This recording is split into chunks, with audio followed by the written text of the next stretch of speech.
Hey you guys, welcome to Rustin's Boneyard. I hope you're well, I hope you're having a good week. Today I've got a real treat for you. We are going to be making a roast beef sandwich.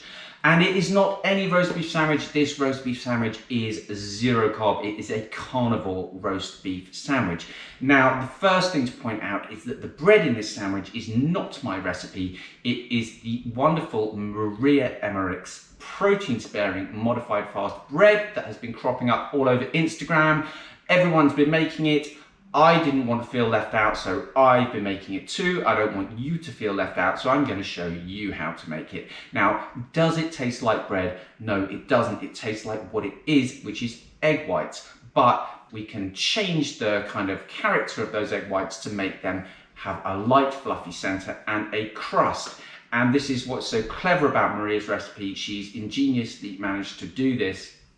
And what we now have is something that really functions very much like a sort of soft white loaf of bread, and that is what you're going to see and what you're going to discover when you make this recipe. Now you can go and check out Maria's wonderful content at ketomaria.com. Full credit to her for that part of the recipe. Now I was going to be doing a roast topside today, top round, as you call it in America, but when I got to the shop, I didn't really like the look of the top side. And this is a kind of useful lesson. If you get there and you have a plan for something, and it's not quite, you don't quite see the piece of meat you want, adapt.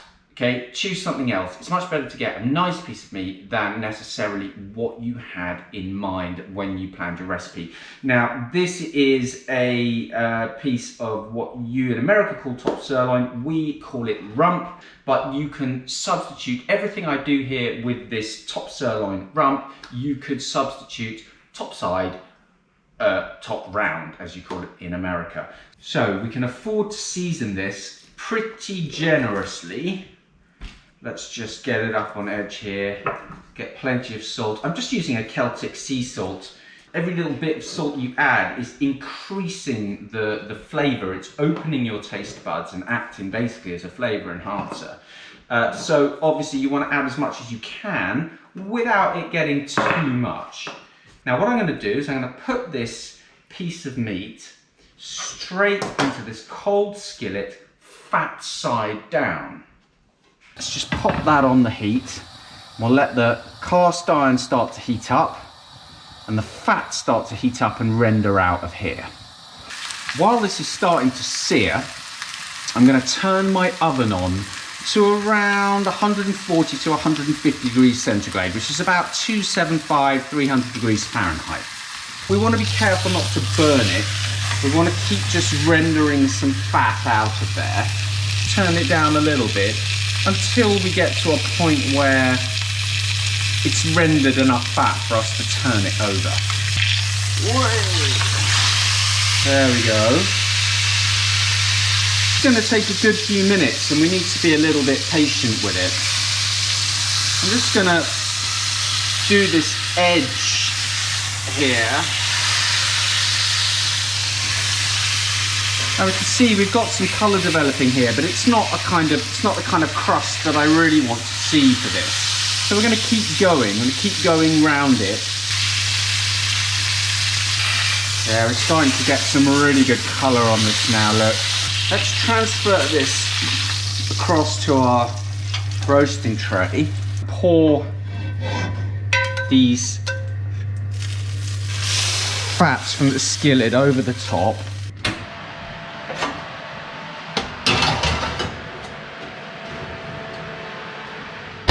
A piece of meat about that thick, I'm going to leave it to start with for half an hour and then I'm going to check it with a probe to see what the temperature is. I'm looking for between 40 and 45 degrees centigrade, which I think is about 105 to sort of 115 Fahrenheit. But when I rest that piece of meat, it's going to carry on cooking. It's going to come up quite a lot more. So I don't want to take it all the way up to sort of 125 Fahrenheit or something like that, or 55 centigrade, whatever that is. I don't want to take it up all that way straight away because then when it rests it'll overcook. So we need to account for that carryover cooking, as we call it, as the meat rests. Okay, let's just see what's happening with our beef. This has been in for 30 minutes now. We're just gonna use a thermopen to just see where we are. Feels a little rare. Yeah, it is a little rare. That's 23, 20. I think it's gonna need another 10-15 minutes. You have to be a little bit careful. Sometimes it seems like it's a long way off and then it very quickly finishes up. Now while the beef's finishing off, I'm just going to start my prep for the bread. So the first thing to do, we've got 12 eggs here, and we're going to separate the yolks from the whites. Now when we do this, we're going to want to be careful not to get yolk into the whites at all. So what I like to do, I'll show you how I do it. I take each one and I pour the white into a ramekin like this, and I make sure that the yolk hasn't broken and dripped any little slivers of yolk into there, and that one's fine. I put my yolk into this saucepan here. We're going to do something different with those. Discard the shell, and then I can tip my white into my mixing bowl. And by doing it that way, if I do actually break a yolk and get yolk into one of the whites, I can just throw that one white away, or use it to make scrambled eggs, more likely. You can sometimes sort of fish it out, but it's difficult, as particularly if there's a lot of it, and the whites won't whisk to stiff peaks if they've got yolk in them. So what we want to try to do as much as possible is to just protect ourselves from losing a whole batch of eggs. Rather than tipping them from one half of the shell to the other across these sharp edges where you can quite easily break the yolk, what we're going to do is just tip it into my hand and let the white run out through your fingers, leaving you just with the yolk. It's slightly better as well to tap them onto a flat surface rather than onto the edge of the ramekin like I just did, simply because sometimes that ramekin pushes in and it causes the yolk to break. Just tip this into my hand, get this big clump of white, and it all goes together. That's because the egg's fresh. So 12 eggs makes quite a big batch of this. I normally day to day I might do it with 6, half quantity for one person. The nice thing about this, because it's got no fat in it, it's very, very high on the satiety scale. It really makes you feel very full. You can get around that by putting butter and things on it, or as we're going to do today, we're going to just toast it in a little bit of the fat from the roast, and that's going to make it much more hyper-palatable, much easier to sort of eat. But if you are looking to cut back on your energy intake, don't do that. Keep it as a protein sparing modified fast. Just to explain that, for anyone that doesn't know, protein sparing modified fast is where, rather than like a water fast where you take all nutrients and energy out of your diet for a period of time, say, you know, a day or whatever it is, what you do is you keep the protein and the nutrients in the form of very lean proteins, but you remove the energy, which forces your body to rely on its own body fat for energy. So that's the point of a protein sparing modified fast. You can't live that way because you'll get rabbit starvation and die. But you can certainly do it, you know, a day here, a day there, in order to tap into your body fat stores. That's the point of this. It's not why I'm using it here. I'm using it here because it's a carnivore recipe for bread. Well, the doorbell's just gone, and it's the local farm delivering our weekly delivery of eggs, which, as you can see, is 90 eggs. So that shows how much of Maria Emmerich's protein sparing modified fast bread we are actually making. Let's see where we are. Feels better. 40. I'm going to rest it. I'm going to rest it at 40, so that's about 104, 105 Fahrenheit.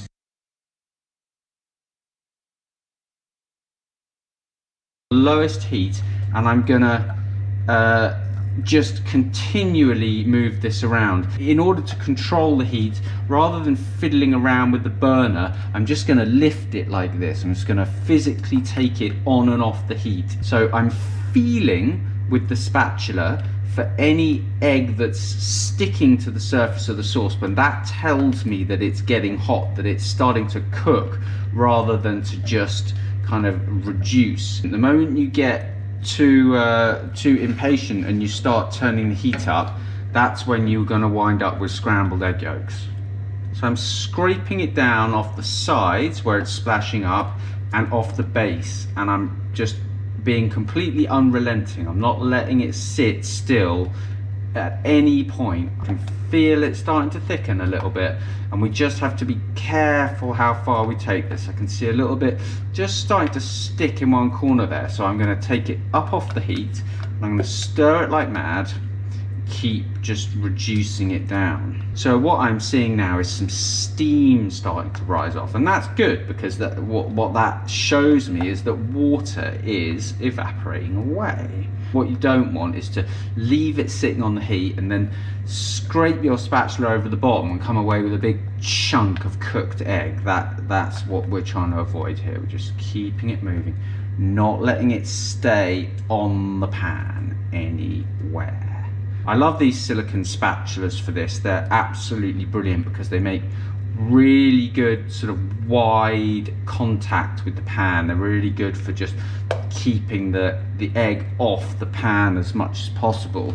If you do it with a wooden spoon, the problem is that you don't actually make a big wide sort of swathe of contact with the pan, so you can be mixing the thing around, but it's not actually taking the egg off as much as it could be.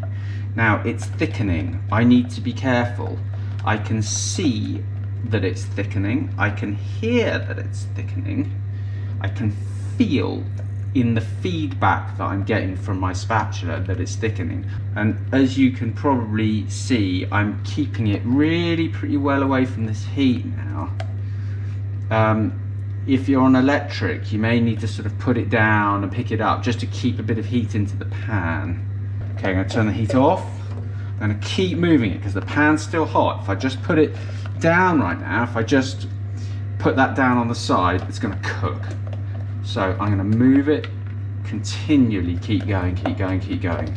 Hey you guys, while I love GoPros, they are a bit temperamental, and one of the cameras dropped the file at the point at which I came back from the hob with the saucepan.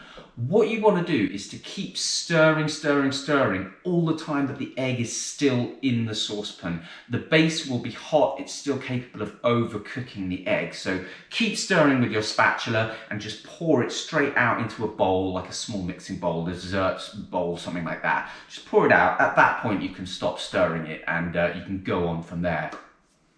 Cool.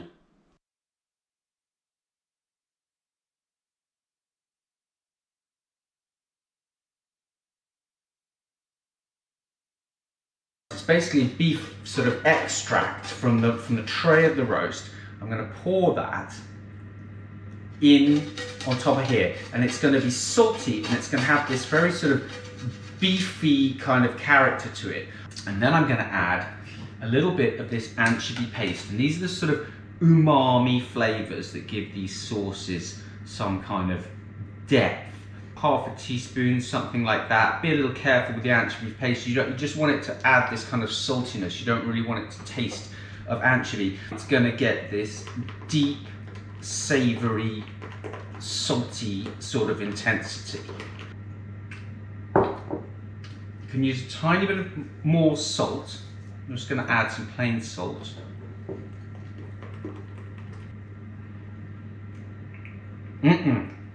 What we want to do is we want to let this kind of set, basically. We want to let it cool down. So I'm going to put this, I'm going to scrape this off here, and I'm going to put this in the fridge. Let's make our bread. So what we've got is our 12 egg whites here, and we're going to whisk those to very stiff peaks. Now, I don't normally, but I'm going to break the habit of a lifetime and put an apron on, because this phase of the proceedings can be rather messy.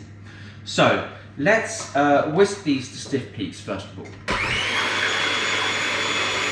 We're going to add some egg white powder. Now this is half a cup of egg white powder. It's about 50 grams.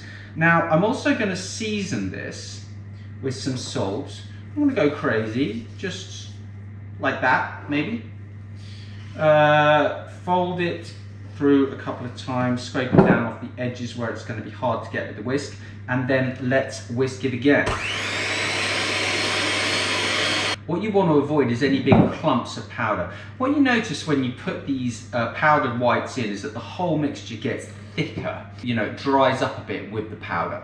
So that's obviously why it's there, to make sure that the mixture is not too wet. I'm going to get a sheet of greaseproof paper.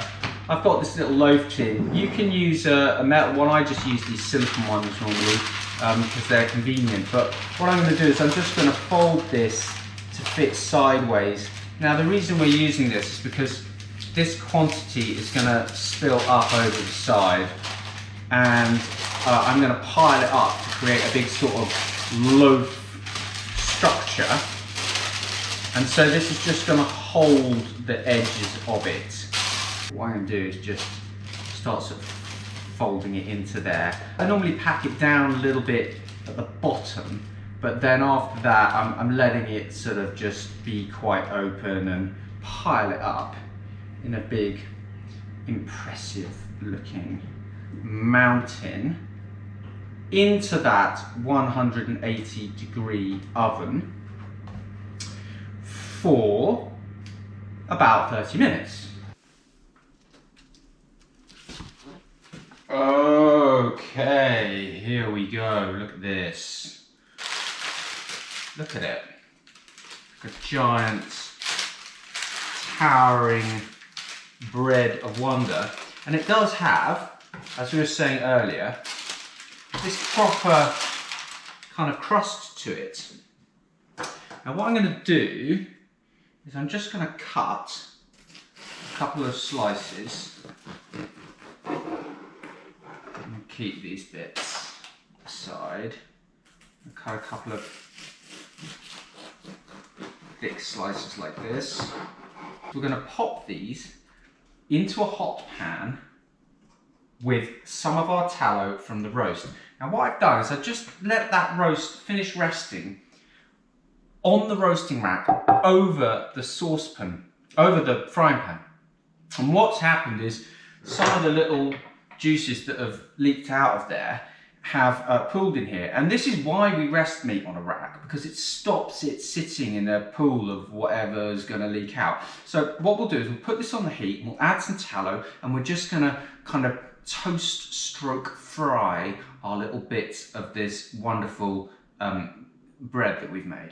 So we've got all these lovely kind of juices from the meat that are cooking off, and we've got our tallow, which is all the tallow from the meat. And what I'm going to do is I'm just going to put these bits in here and just turn them over a couple of times, let them get nicely sort of coated into this stuff. Keep the heat on this, and we're just going to get these just crisped up a little bit. We're going to gravy grilling them basically. There's no fast anymore because we're adding all this energy to it. That's absolutely fine, you know, that's just what we're doing for this recipe. You don't have to do this. You could use very lean beef and you could just put it straight onto these and skip the sauce. And that way you could keep it very high protein, very low energy. Getting some lovely color there. Lovely. Okay, so just taking the heat off this now. That's looking great. This is really, really well rested now, so it's not gonna leak too much of this myoglobin. It's already, a lot of that has come out.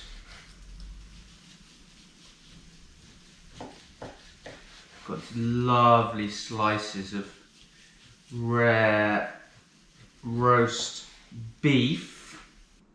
That on there. Lay our delicious slices of beef onto here. Look at it. So tasty. Woo! Be pretty generous. Now we've got our sauce. It's just nice and thick, rich sauce with this kind of umami flavour to it. And we can just plonk a nice load of it onto there. And put the lid on. There we go. Delicious. And we can cut that down the middle. And what we've got is this beautiful roast beef sandwich on Maria Emmerich's wonderful protein sparing modified fast bread. Check out Maria Emmerich's content at Keto Maria. Check out the rest of my YouTube. If you make this or any of my recipes, please do take a photo, stick it on Instagram, tag me at Rustin's Boneyard. I'd love to see what you're cooking. I'd love to get to know you, get in touch. I hope you enjoy this. Have a good day, you guys. See you soon.